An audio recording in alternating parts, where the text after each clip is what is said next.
Amityville, Long Island, 1974. A year that would forever change the quiet town. A seemingly peaceful community is about to be shaken to its core. The tranquility of this suburban neighborhood would soon be shattered by an unimaginable horror. The large Dutch colonial house at 112 Ocean Avenue, with its distinctive quarter-moon windows, would become synonymous with horror. Its picturesque facade hid a dark secret that would soon be revealed to the world. On a chilly November night, tragedy struck the DeFeo family. The peaceful silence of the night was broken by the sound of gunshots. 6 lives were brutally cut short in a crime that shocked the nation. The DeFeo family, once a symbol of suburban bliss, was now the center of a gruesome murder investigation. Ronald DeFeo Jr, the eldest son, stood accused of the murders. His face, once familiar to neighbors, now became infamous across the country. His parents and 4 siblings lay dead in their beds. The scene was one of unimaginable horror, with no signs of struggle, only the eerie stillness of death. The weapon? A .35 caliber rifle, a tool of destruction that turned a family home into a crime scene. DeFeo's trial became a media spectacle. The courtroom was packed, and the nation watched as the details of the horrific night were laid bare.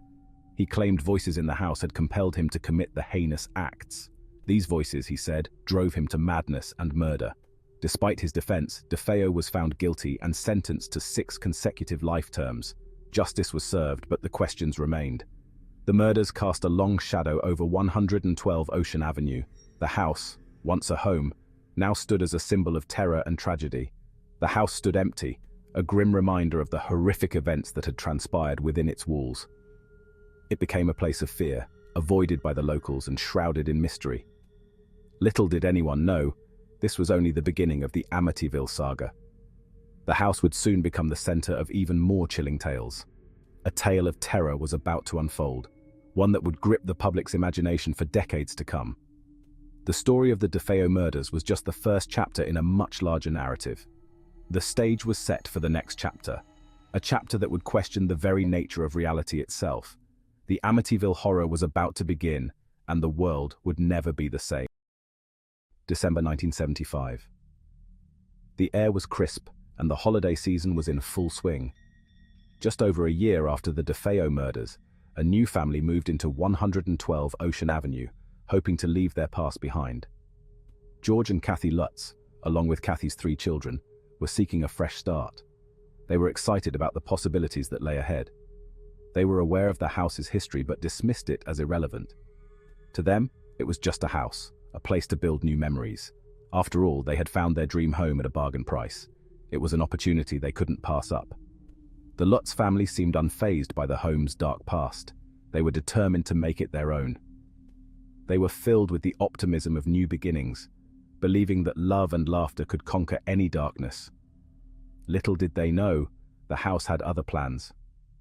It was as if the very walls were waiting for them.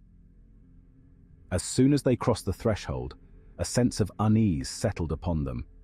It was subtle at first, a mere whisper of discomfort. The air grew heavy, charged with an unseen energy. It was as if the house itself was breathing, watching. Unbeknownst to the Lutz family, they had stepped into a nightmare. The house was more than just a structure. It was a living entity. The family pressed on, attributing the strange atmosphere to their new surroundings. They tried to ignore the growing sense of dread. They unpacked boxes, arranged furniture, and tried to make the house their own. Each room was filled with their hopes and dreams. But something was different about this house. It was as if it had a soul, a dark and twisted soul. It felt alive, as if it were watching their every move. The feeling of being observed was inescapable. The walls seemed to whisper secrets of the horrors they had witnessed. The past was not ready to be forgotten. The true terror of 112 Ocean Avenue was about to reveal itself. The Lutz family was about to face an unimaginable horror. The Lutz family's optimism began to wane as strange occurrences plagued their days and nights. The once peaceful home had turned into a place of dread and fear. At first, the incidents were subtle, easily dismissed as tricks of the mind. A misplaced item here, a strange noise there. Foul odors like rotting flesh permeated the air. The smell was so intense that it made their eyes water and their stomachs churn. The stench was overpowering, clinging to their clothes and hair. No amount of cleaning or airing out the house seemed to help. Then came the cold spots. These weren't just drafts, they were bone-chilling pockets of air that seemed to appear out of nowhere. Pockets of freezing air materialized throughout the house, defying the warmth of the central heating. It was as if the house itself was breathing cold air. These icy drafts sent shivers down their spines, raising goosebumps on their skin. The family found themselves constantly on edge, never knowing when the next chill would hit. Doors slammed shut on their own, as if moved by an unseen hand. The loud bangs echoed through the house, startling everyone. The family's unease grew with each passing day. They huddled together, seeking comfort in each other's presence, but the fear was palpable. Whispers and disembodied voices echoed through the house, whispering their names in the dead of night. The voices seemed to come from the walls themselves. Footsteps creaked on the stairs when no one was around.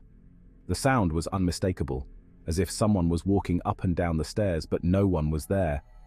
The children, especially young Missy Lutz, claimed to see shadowy figures lurking in the corners of their eyes.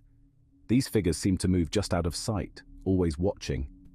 The house was coming alive, but not in a way anyone could have anticipated. It was as if the very walls were closing in on them, suffocating them with fear. The family ultimately fled after only 28 days, convinced the house was haunted. The Amityville case became a sensation, spawning books and movies, although the truth of the haunting has been debated. Regardless, it remains one of America's most famous ghost stories.